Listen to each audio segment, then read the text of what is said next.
les élèves de la première année collégiale parcours international pour la correction du contrôle numéro 1, sciences de la vie et de la Terre. Donc ce contrôle, c'est le deuxième modèle. On a déjà vu le premier modèle que vous trouverez le lien dans la description. Donc on commence par la partie numéro 1, la restitution des connaissances pour 8 points. Il est composé de deux questions. La question numéro 1 pour 4 points, répondez par vrai ou faux et corrigez les énoncés fausses. Donc on a des énoncés. S'il est vrai, on va écrire V. S'il est faux, on va écrire F. Mais s'il est faux, on va écrire la correction. On commence par l'énoncé numéro 1. La forêt est un milieu naturel. Est-ce que la forêt est un milieu naturel? Oui, on a vu ça pendant le cours. Donc la forêt est un milieu naturel. L'énoncé numéro 2, lors de la respiration, l'homme absorbe l'eau d'oxygène. Est-ce que c'est vrai? Est-ce que pendant la respiration, l'homme absorbe l'eau d'oxygène? Oui, l'homme absorbe l'eau d'oxygène et rejette le dioxyde de carbone. L'énoncé numéro 3, la respiration chez le poisson est dite pulmonaire. Est-ce que la respiration chez le poisson est dite pulmonaire? Pulmonaire, c'est-à-dire il a des poumons. Est-ce que le poisson a des poumons? Non, le poisson n'a pas de poumons. La respiration chez le poisson, elle est dite bronchiale. Donc, la respiration chez le poisson est dite bronchiale. Elle s'effectue par les bronchies. La quatrième énoncé, la paramécie est un être vivant unicellulaire, c'est-à-dire une seule, et cellulaire, c'est-à-dire cellule, c'est-à-dire elle a une seule cellule. Est-ce que la paramécie est un organisme unicellulaire composé d'une seule cellule? Oui, donc cet énoncé, il est également vrai. Donc on va écrire un V. Voilà, on a gagné 4 points. On passe à l'exercice 2. Donnez le terme approprié pour chaque énoncé. Pour 4 points également, un point pour chaque énoncé. Commence par l'énoncé numéro 1. Il permet d'observer les objets microscopiques. Vous le savez également, c'est bien évidemment le microscope. Donc, microscope.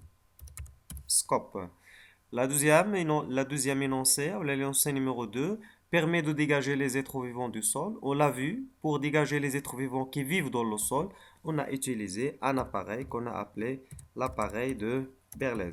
Donc l'appareil de Berlez. Très bien.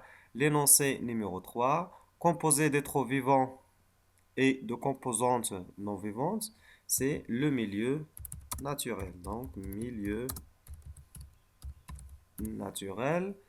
On passe à l'énoncé numéro 4. L'unité structurale des êtres vivants, c'est bien entendu la cellule. Très bien, comme ça, on a gagné 4 points. On passe à la partie suivante. La deuxième partie, c'est le raisonnement scientifique et la communication écrite et graphique. L'exercice, c'est le suivant.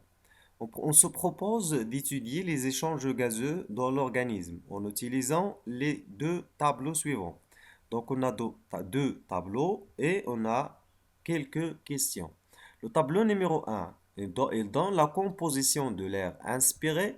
L'air inspiré, c'est-à-dire l'air qu'on entre vers le poumon, et l'air expiré, c'est-à-dire l'air qu'on sort des poumons par le nez ou bien par la bouche. Ces air-là, inspiré et expiré, on va les comparer selon deux critères. Là, selon trois critères.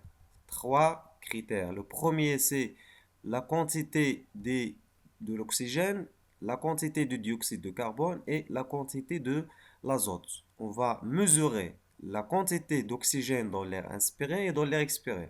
La même chose pour le CO2 et la même chose pour l'azote. Pour le tableau numéro 2, il donne la nature et la quantité des gaz retirés de 100, de 100 cm3 de sang. Donc, on va prendre le sang veineux, c'est-à-dire qui se trouve dans les veines, il sort des poumons vers le cœur, et le sang artériel, il se trouve dans les artères. On va comparer ces deux sangs-là selon la quantité d'oxygène, la quantité de dioxyde de carbone et la quantité de l'azote. La première question. compare le taux de gaz dans les deux airs, c'est-à-dire le premier tableau. On va comparer le taux des gaz dans les deux airs, l'air inspiré et l'air expiré. Expiré, c'est-à-dire ça vient de extérieur, donc on va le ressortir. Inspiré vient de intérieur, donc on va l'entrer. C'est pour faire la différence. Donc, pour l'oxygène, on voit que la quantité d'oxygène dans l'air inspiré est plus importante que dans l'air expiré. 20,8, c'est supérieur à 16. Pour le dioxygène, c'est l'inverse. Il y a une grande quantité dans l'air expiré, mais pour l'azote, c'est la même quantité, soit dans l'air inspiré, soit dans l'air expiré. Donc, la réponse à cette question, voilà, d'après le tableau A, c'est-à-dire le premier tableau, nous constatons que le taux d'oxygène dans l'air inspiré est supérieur au taux d'oxygène dans l'air expiré. C'est ce qu'on a dit tout à l'heure. Par contre, pour le dioxyde de carbone, l'air expiré en contient des proportions beaucoup plus importantes, alors que l'air inspiré n'en dispose que des traces. Il y a des traces seulement de dioxyde de carbone dans l'air inspiré, alors qu'il y a de grandes quantités dans l'air expiré. Cependant, pour l'azote, l'air expiré et l'air inspiré contiennent les mêmes, on va le colorer différemment, les mêmes proportions, c'est-à-dire 79,2%, largement supérieur au taux d'oxygène et de dioxyde de carbone. Donc, c'est la même dans l'air inspiré et dans l'air expiré, et aussi la quantité d'azote, c'est importante par rapport à la quantité de dioxygène et la quantité de dioxyde de carbone. Très bien. Passe à la question numéro 2. Compare les quantités de gaz contenues dans les deux sangs, veineux et artériel. On a le sang veineux, il contient 10 cm3 d'oxygène, alors que le sang artériel contient 20. C'est-à-dire que le sang artériel contient plus d'oxygène. Pour le dioxyde de carbone, c'est l'inverse. Pour l'azote, c'est la même chose qu'on a vu avant. C'est la même quantité dans le sang veineux que le sang artériel. La réponse à cette question, d'après le tableau B, c'est-à-dire le deuxième tableau, nous constatons que le sang artériel contient 2 fois plus d'oxygène que le sang veineux. Donc 20 par rapport à 10, c'est 2 fois plus. Par contre, pour le dioxyde de carbone, les quantités observées sont plus importantes dans le sang veineux que dans le sang artériel. Cependant, pour l'azote, le sang artériel et le sang veineux contiennent les mêmes quantités, c'est-à-dire 2 cm3, nettement inférieure aux quantités d'oxygène et de dioxyde de carbone. Très bien. On va passer à la question, à la dernière question, à l'avant-dernière question. C'est la question numéro 3. On va colorer la réponse avec une couleur bleue. Donc, quelle conclusion se dégage de la comparaison des deux tableaux? On va dégager la première conclusion, c'est l'azote est un gaz, pardon, l'azote n'est pas un gaz respiratoire. Pourquoi? Parce que la quantité dans l'air inspiré est la même que l'air expiré, donc l'organisme n'absorbe pas l'azote, donc l'azote n'est pas un gaz respiratoire. Une partie de l'oxygène inspiré passe dans le sang, c'est-à-dire que l'oxygène est un gaz respiratoire. Une partie du dioxyde de carbone du sang passe dans l'air expiré. On voit que l'air expiré contient plus de dioxyde de carbone que l'air inspiré. Cette quantité de plus de dioxyde de carbone, ça vient du sang veineux qui passe dans les poumons et vers l'extérieur par l'expiration. Très bien. Pour la question 4, quel lien constates-tu entre les deux tableaux? Donc, la réponse à cette question, ces deux tableaux révèlent l'existence d'une zone d'échange au niveau des poumons. Donc, la zone d'échange de ces gaz respiratoires, le dioxyde de carbone et le dioxygène, dans les poumons, entre le milieu intérieur, c'est-à-dire le sang. Donc, l'échange s'effectue entre le sang et le milieu extérieur, c'est-à-dire l'air, permettant le passage de ces gaz d'un milieu à un autre.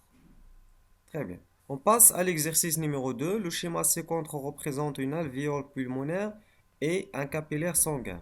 Question numéro un, reproduit le schéma. Donc on va reproduire le schéma et on va le compléter. On va dessiner ce schéma et on va le compléter en indiquant par une flèche rouge ce que devient le dioxygène contenu dans les alvéoles pulmonaires. Voilà un alvéole pulmonaire. L'air qui entre dans les alvéoles pulmonaires, il vient de l'extérieur par l'inspiration. C'est l'air inspiré qui devient l'oxygène contenu dans cette alvéole. Pour cela, on utilise les données du tableau ci-dessous en le légendant grâce au mot suivant. Air alvéolaire, dioxygène, 100. Donc, on sait que l'air alvéolaire contient 21% de dioxygène, alors que l'air qui sort des alvéoles contient moins de dioxygène, c'est-à-dire une partie de dioxygène est passée dans le sang, dans le capillaire sanguin. Donc, voilà le schéma qu'on va dessiner et qu'on va compléter. Ici, nous avons un alvéole pulmonaire dans le poumon. Autour de cet alvéole, on a un capillaire sanguin par lequel passe le sang. Voilà le sang entrant dans les poumons. Et voilà le sang sortant. On schématise le sang entrant par une couleur bleue parce qu'il contient moins de dioxygène. Et le sang sortant, on le schématise par une couleur rouge parce qu'il contient plus de dioxygène. Pour ces deux flèches en jaune, à l'entrée des alvéoles, l'air inspiré contient 21% de dioxygène, alors que l'air expiré des alvéoles contient 16% de dioxygène, c'est-à-dire qu'une partie de dioxygène, 5% exactement, 21 moins 16, passe dans le sang. Voilà la flèche de passage. Si on nous a demandé le passage de dioxyde de carbone, c'est le sens inverse. Il va passer du capillaire sanguin vers l'alvéole pulmonaire et il va être expiré. Je vous remercie pour votre attention. Je vous invite à aimer la vidéo et à nous laisser vos commentaires et vos avis, vos opinions. Et au revoir. Je vous remercie pour votre attention encore une fois. Merci.